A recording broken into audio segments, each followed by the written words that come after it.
አሁን ደግሞ በአቦል ዜናችን የቢዝነስ ዘገባዎችን ወደ እናንተ የምናቀርብበት ሰዓት ላይ ደርሰናል። ነጻነት ደጉ እዚህ ስቱዲዮ ነው የሚገኘው። ከሱ መረጃዎችን ወደ እናንተ እናደርሳለን። ነጽ መልካም ጊዜ ከመረጃዎች ጋር አመሰግናለሁ ፈቲያ። ተመልካቾቻችን እንደምንላችኋል። ለኢትዮች የቢዝነስ ዘገባ ስፖንሰራችን ነው። መልእክቱን ተከታትለን ስንመለስ በቢዝነስ ጉዳዮች እንቀጥላለን። በቃ ሙላባትና ነስታው አታረገው ያረ ሙላባት ያው እንዴት ይማለልኩ እዛ ጋር ገና ይኑላ ሰልፍ ጠብቄ ያውልህ ባዶ ኢቲኤም እዛ ጋር አለልህ። አይ የምጠቀመው የክፍያ ካርድ በሌላ ባንክ ስለሆነ ደሞዝ ገብቶና ከፋያችን ይሳል ዛሬማ ከፋይ አንተ ነህ። ባንክ በቂ ገንዘብ አለሽ ፖስት ማሽን አለ ወይ? ከፋ የዚህ ባንክ ክፍያ ካርድ አላስኩት ሰበበኝ። ኧረ እባክህ ተው። ሁሉም የክፍያ ካርድ በሁሉም ፖስት ማሽን ላይ ይሰራል።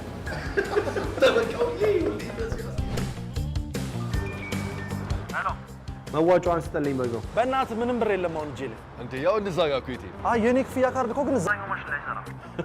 ሰበቡ እሱ እኮ ድሮ ቀረ። ለካ ሁሉም የክፍያ ካርድ ሁሉም የክፍያ ማሽን ላይ ይሰራል። ታዲያስ የያዙት ካርድ ከየትኛውም ባንክ ቢሆን በሁሉም ኤቲኤም ገንዘብ ማውጣትም ሆነ በፖስ ማሽን ክፍያ መፈጸም ይቻላል። ኢትስዊች ይህን እውን አድርጓል። ኢትስዊች ክፍያን በቀላሉ። ኢትዮች የቢዝነስ ዘገባ ስፖንሰራችን ስለሆነ ከልብ ነው የምናመሰግነው። አብራችሁን ቆዩ ተመልካቾቻችን። በእንጅባራ ከተማ በ3 ምዕራፎች ተከፋፍሎ እየተከናወነ የሚገኘው የኮሪደር ልማት ፕሮጀክት የመጀመሪያ ምዕራፍ ግንባታው 81 በመቶ መድረሱን የከተማው አስተዳደር ተቀዳሚ ምክትል ከንቲባ የኔዓለም ዋሴ ተናገሩ። ፕሮጀክቱ በፈጠረላቸው የስራ ዕድል ተጠቃሚ መሆናቸውንም ነዋሪዎቹ ገልጸዋል። በቃሉ ፈረደ በዝርዝር ይነግረናል።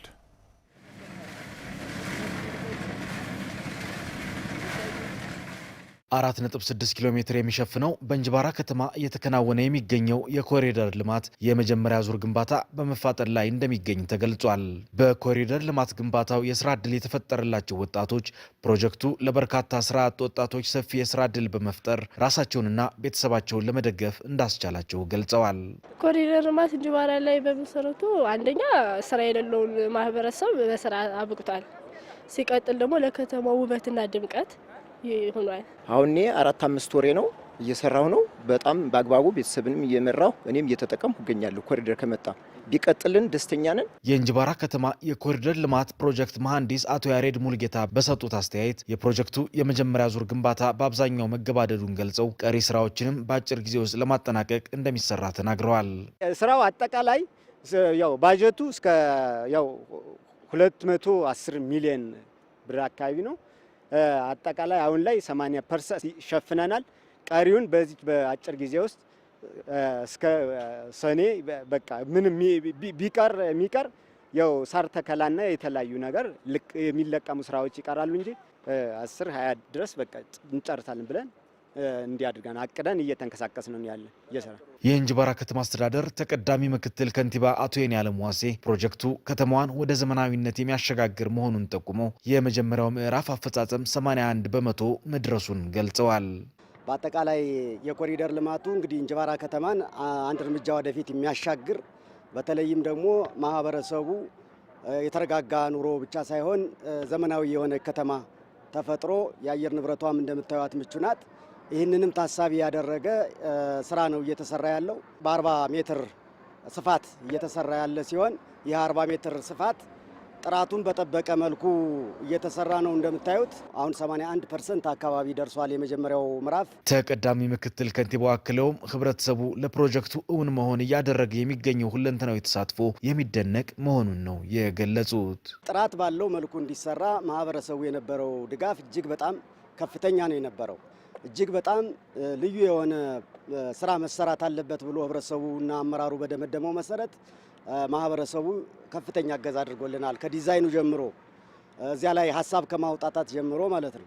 ከዚህ ባሻገር እንግዲህ ማህበረሰቡ እንደምታዩት 400 ካሬ ሜትር ድረስ የለቀቁ ማህበረሰቦች አሉ። እስከ 300 እስከ 200 የለቀቁ አሉ። ይህንን ያለ ካሳ ያለምንም ካሳና ያለምንም ትክ ነው የለቀቁት።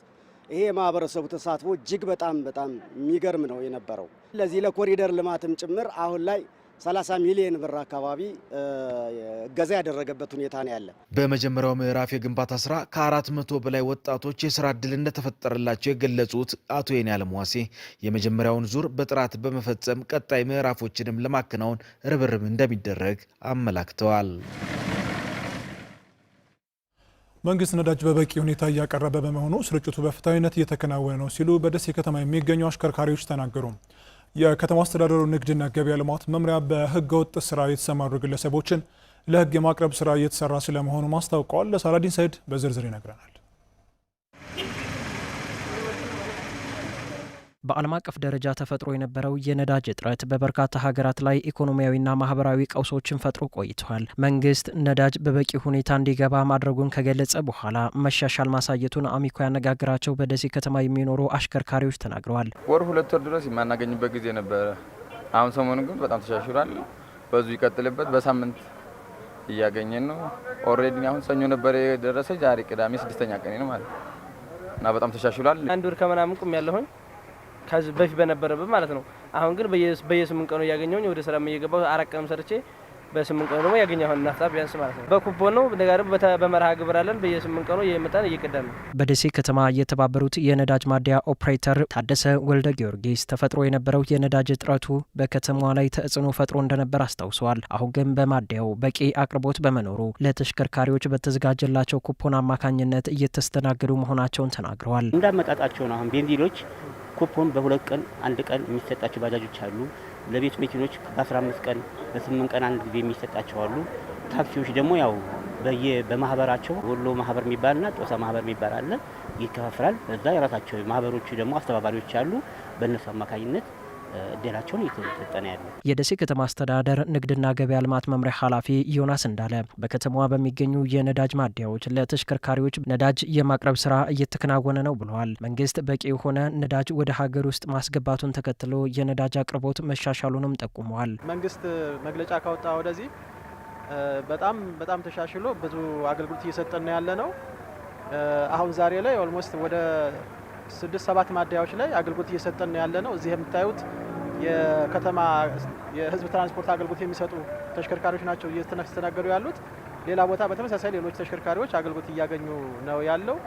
በዚህም በጣም ከፍተኛ የሆነ መሻሻል ነው የሚታየው። ህገወጥ የነዳጅ ዝውውር እንዳይኖር የቁጥጥር ስራው ተጠናክሮ መቀጠሉንም አንስተዋል። እንደ ከተማ የተደራጀ ግብረ ኃይል አለ። ግብረ ኃይሉ የፖሊስ፣ የፍትህ፣ ጸጥታ፣ ንግድ እና ሌሎችም የሚመለከታቸው ያሉበት ግብረ ኃይል ነው፣ ትራንስፖርት ጨምሮ። ስለዚህ በጋራ በቅንጅት ነው እየሰራን ያለ ነው።